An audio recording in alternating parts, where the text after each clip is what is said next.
ازيكم عاملين ايه؟ النهارده عندنا في الفيديو الجديد ده الدي اس 7 البرفورمانس لاين. هنجرب كل حاجه ونبص فيها من جوه ومن بره. يلا بينا.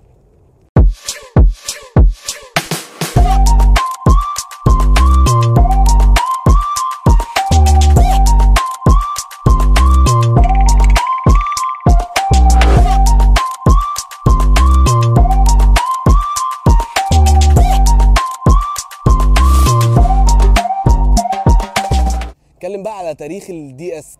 دي كانت هي النسخه اللي زي ما تقولوا السبورت او اللي هي متعدله من ستروين، بس دلوقتي الدي اس من اول 2015 وهي انفصلت عن الستروين وبقى بتعمل عربيات لنفسها. طبعا زي ما انتم شايفين كده العربيه لوكسجيريوس جدا وان هي فخمه جدا، ودي من احلى الحاجات اللي ممكن تشوفها في الدي اس 7. طيب هنتكلم بقى على الدي اس 7 من وشها. شكله تحفه قوي، عاجبني جدا بصراحه. لو اتكلمنا الاول على الفانوس اللي هو ال دي تكنولوجي، وكمان في الكريستلز دي اللي هي بتلف.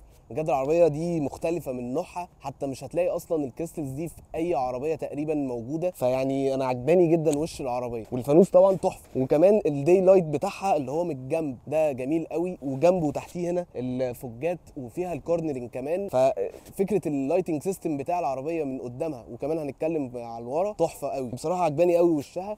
ولو اتكلمنا على الشبكه زي ما انتم شايفين كده ان هي كلها مثلثات، كل حاجه بلاكت اوت. فيعني العربيه دي عشان هي بريفورمانس لاين فهي فيها الفكره دي. زي ما انتم شايفين الحاجات اللي هي المط السودا دي بتيجي في الفئه اللي بعدها كروم سيلفر، فدي مخليه العربيه شكلها سبورتي اكتر، وده كده بسبب ان هي اصلا بريفورمانس لاين. جنب العربيه بقى كروس باك طبعا، واللي هي الكومباكت اس يو في. فهي العربيه من الجنب تحسها عاليه، وهي فعلا عاليه. حجمها ضخم، وده كمان بيخليها حجمها كويس قوي من جوه. كمان جنط العربيه ال 235 50 جنط 19 كاوتش تخين، وده كمان بيساعد في ان هي العفشه تبقى لذيذه جدا. زي ما انتم شايفين كده ان هي كمان الجنط بيجي تو تون اسود في السيلفر، خلي شكل العربيه تحفه مع اللون الاسود اللي هي فيه. كمان بتيجي كمان اللي هي العلامه اللي من الجنب دي ان هي بريفورمانس لاين. الفئه اللي بعدها طبعا ما بيبقاش فيها البريفورمانس لاين العلامه دي. وكمان العربيه خلي بالكم بتيجي المرايه بتاعتها مرايه سودا، بس هي العربيه عشان سودا فهي مش باين فيها الموضوع ده. العربيه كمان بتيجي بالمقابض اللي هي فيها نواكل، وكمان فيها الايزي اكسس بتاع العربيه، وده بيبقى سهل جدا ان انت تركب العربيه. وكمان الباب كامل لو انتوا واخدين بالكم، يعني مفيش اصلا عتب جوه. تقفل الباب بتلاقي الباب تحس ان هو احتوى العربيه كلها، دي حاجه لذيذه قوي في الدي اس. طيب لو اتكلمنا بقى على ظهر العربيه، زي ما انتم شايفين ظهر العربيه ممتاز يا جماعه. فيعني لو اتكلمنا على الفانوس بتاعها، الفانوس كله مثلثات كده شكله تحفه. حتى كمان الاشارات اللي هي الدايناميك او اللي هي بتقعد تتحرك وهي شغاله، لا هي شكلها تحفه. الحته دي كمان زي ما انتم شايفينها ومكتوب فيها عليها كروس باك، وكلها لونها اسود المط. وطبعا الفئه اللي بعدها بتيجي برده بالكروم، النيكل كروم، واللي علامه الدي اس 7 اللي هي موجوده ورا. العربيه شكلها حلو قوي من ورا، وكمان فيها الديفيوزر وفي سنسورز، والكاميرا خلي بالكم في كمان سنسورز قدام، فانت بتقدر تركب العربيه تركنها، بتبقى الموضوع مريح جدا مع ان العربيه كبيره. وكمان فيها الفتحات الشكمان زي ما انتم شايفينها فتحات كبيره قوي. هي مش طبعا الاوريجينال، يعني في شكمان جوه صغير رفيع كده، بس هي مديه شكل من بعيد العربيه شكلها حلو قوي. تعالوا بقى نفتح شنطه العربيه ونجرب كده ونشوف حجمها عامل ازاي. خلي بالكم كده الشنطه دي كهرباء، وكمان بتشتغل اللي هي فكره اللي انتم شايفين كده العربيه بتفتح. وانتوا واخدين بالكم ان هي بتفتح كمان بالفوانيس، يعني حتى هي طالعه كلها بالفوانيس. فيها الزرارين ان انت ممكن تكنسل اصلا فكره ان انت تفتحها برجلك، وكمان لازم يكون مفتاح في معاك. حجم بقى الشنطه 555 لتر، طبعا حجمها تحفه. وكمان فيها مقابض هنا تقدر تنزل الكراسي اللي قدام 60 40، يعني ممكن اللي هم 2 او واحد بس لوحده، عشان لو انت معاك حاجات كتير. طبعا ده بيكسر الشنطه اكتر من 1500 لتر حجمها، فدي حاجه حلوه قوي في العربيه دي. تعالوا بقى نجرب القعده جوه ورا. سهله جدا، الدخول اصلا لوحده سهل جدا بسبب ان الحته هنا دي واطيه. زي ما انتم شايفين دي القعده بتاعتي، في مكان واسع، في كمان هيد روم حلو جدا. فهي العربيه بصراحه قعدتها ورا مريحه، حتى كمان ما فيهاش نفق فتيس، فممكن 3 يقعدوا مستريحين جدا. الكواليتي هنا جوه العربيه دي مختلفه، في ديتيلز غريبه في العربيه دي، يعني حتى كمان الالكنتاره بتاعت العربيه وكمان المقابض. الموضوع هنا مختلف جدا وحلو قوي. خلي بالكم العربيه دي ما بتجيش باللي هو التراي زون او اللي هو التكييف ان انت الشاشه تتحكم فيها ورا، بس بالفئه اللي بعدها هي اللي بتيجي فيها الفكره دي. وكمان بتيجي بالهاند ريست، وكمان في كاب هولدرز فيه، وهي الكاب هولدرز قدام شويه في نفس الوقت تبقى مش رخمه يعني. طيب احنا دلوقتي دخلنا جوه الدي اس 7 من جوه. كان طبعات اوليه كده العربيه شكلها تحفه من جوه. انا شخصيا عجباني قوي فكره الالكانتارا اللي في كل حته، العربيه مليانه الكانتارا، وده خلي بالك هي في البرفورمانس لاين، اللي بعدها بتيجي بجلد معين كده بس مش الالكانتارا.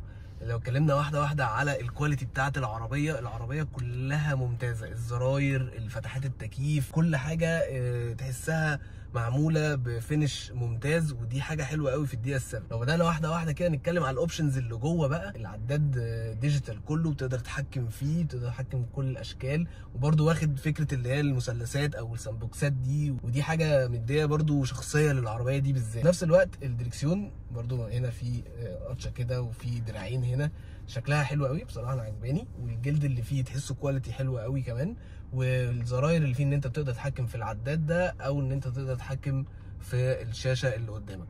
فدي برضو من الحاجات اللي بتبقى بتسهل عليك وانت سايق ان انت تتحكم في اي حاجه من الشاشات او العداد. لو جينا في الحته دي زي ما انتم شايفين كده، الزراير بتاعتها شكلها ملفت، خلي بالكم ان انتوا بتقدروا تتحكموا في الازاز بتاع العربيه من الكونسوله هنا جنب الفتيس، وفي نفس الوقت في زرار السبورت والايكو، وكمان اللي هو الهاند بريك الكهرباء.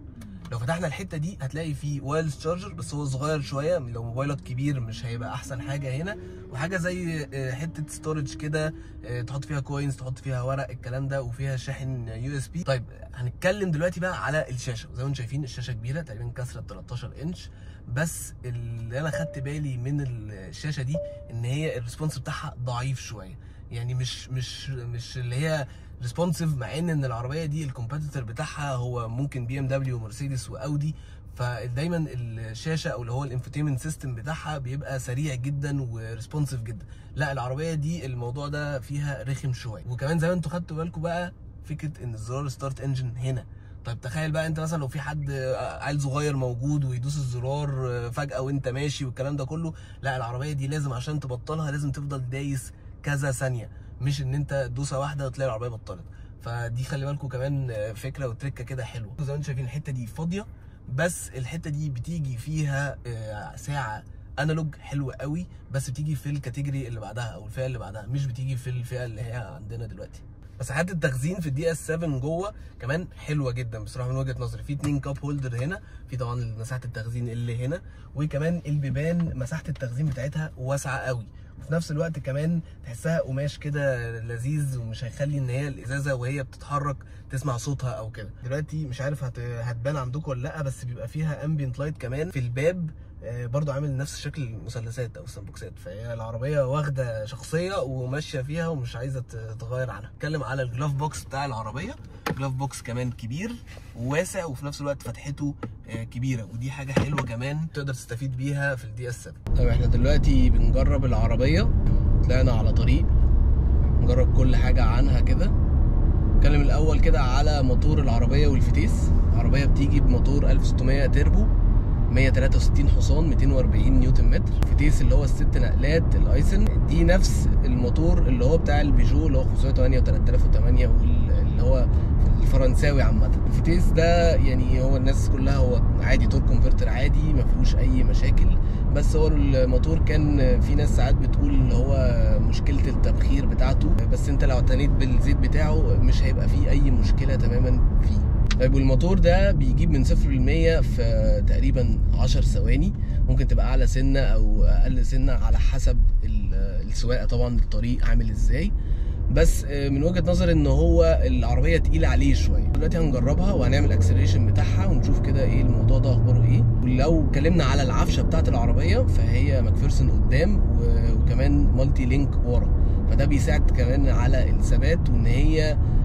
تبقى مريحه في السواقه، يعني انت مش حاسس بان الطريق يبقى رخم او اللي هو مكسر والكلام ده كله، لا انا شايفها حلوه قوي في السواقه ومريحه. وكمان عزل الهواء حلو قوي، يعني احنا ماشيين على 100 دلوقتي وتحس ان انت مش سامع قوي اللي بيحصل بره، ومعزول يعني حتى اللي هي عربيه فخمه وان هي بتخليك حاسس ان انت فعلا سايق عربيه وفخور بيها. خلي بالكم فكره ان العربيه دي عشان الفئه البرفورمانس فهي دي عشان كده فيها الفتيس ال6 غيار. خلي بالكم الاوبرا اللي هي اعلى فئه بتيجي بالفتيس اللي هو ال8 غيار، وده كمان بيخلي العربيه كالبنزين استهلاك بنزين او كمان كالسواقه بيبقى اريح بكتير، وده كمان بيدل على فرق الاسعار المتداوله ما بين الفئات. خلي بالكم ان العربيه دي بتنزل دلوقتي الفئتين اللي هي بريفورمانس وبريفورمانس بلس، وسعرهم 1,200,000 و1,300,000 من دون اي اوفر برايس. وطبعا الاسعار دي ممكن تتغير في اي وقت، بس انا من وجهه نظري العربيه دي على الكواليتي دي هي تحفه وسعرها ممتاز لو ماني تو فاليو يعني. طيب نتكلم على ثبات العربيه وسواقتها بقى، اخبارها ايه؟ هي العربيه مريحه في نفس الوقت. خلي بالكم ان هي الكروس باك او اللي هي كومباكت اس يو في او اللي هي الكروس اوفر نفسها، العربيه دي بتبقى عاليه من على الارض.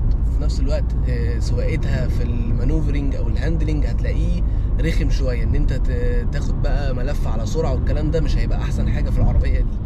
بس كسواقه مريحه في البلد وان انت ماشي على سفر كمان بس مش على سرعات عاليه، هتلاقيها مريحه جدا بالنسبه لك. غير كده مش احسن حاجه في الجري او في الملفات على سرعه عاليه جدا والكلام ده كله. الفكره كمان ان انا واخد بالي ان الكاوتش صوته عالي شويه، فانت ممكن تبقى سامعه وانت سايق على سرعه. وخلي بالكم ان العربيه المفروض تبقى فخمه، فانت الحاجات دي كلها المفروض ما تسمعهاش، مع ان الجنط الكاوتش بتاعها بروفايل عريض ان هو على 50، وانا كنت قلت كده في اول الفيديو. بس في نفس الوقت هي مديه صوت، ودي حاجه رخمه شويه في العربيه دي. بس وده كان الريفيو بتاع الدي اس 7 البريفورمانس، يا رب يكون عجبكم، وما تنسوش تعملوا لايك وشير وسبسكرايب، وتابعوني بقى عشان ننزل فيديوهات كل اسبوع. مع السلامه.